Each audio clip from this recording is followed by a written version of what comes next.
It's a dark, blustery and wet winter night.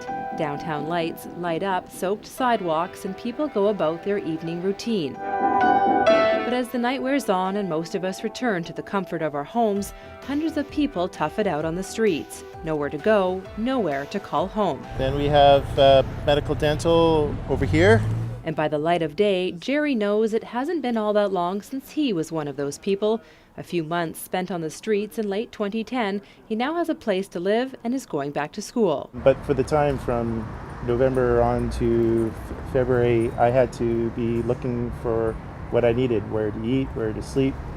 It was very difficult at the time. The 44-year-old says he had to learn how to navigate life on the streets, where to find a meal, a place to do laundry, and where to spend the night. At Rock Bay Landing, after 30 days, I was out for 7. So I had to find places where to sleep, and at the time, John Devine didn't have a MAP program.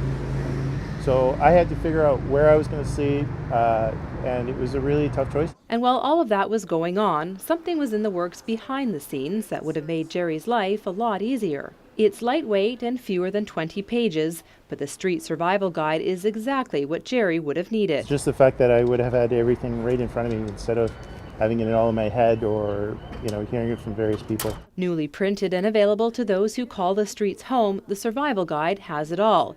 Under the guidance of Hannah Rabinovich with the Coalition to End Homelessness, Jerry, Nate, and their team helped put this first edition together. The Survival Guide is a one-stop resource guide for all of the resources that somebody struggling with homelessness or living at risk of homelessness would need. The guide has a total of about 84 different services, everything from food, shelter, medical, dental, jobs, and even harm reduction. And for the most practical of reasons, it's all printed on waterproof paper. All of that laid out in a single place that is accurate and reliable. We checked all of the resources to make sure it's all true and accurate information. So there's a lot less trial and error that you'd have to go through just following what the guy next to you at the shelter told you. It also has the locations for free haircuts and foot care, as well as phone and internet access. People who work closely with those on the streets like Hannah say it would take months of street experience to compile all of this information.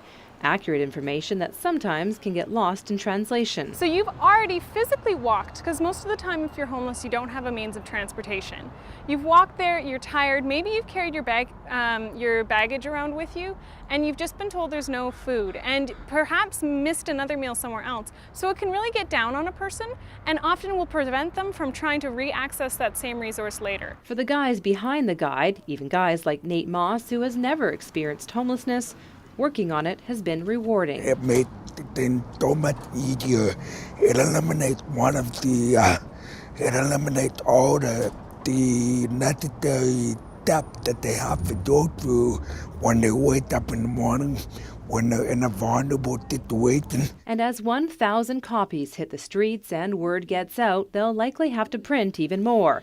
And with more hands on them, the hope is the guide may even help break the cycle of homelessness. In Victoria, I'm Nikki Ewanyshyn.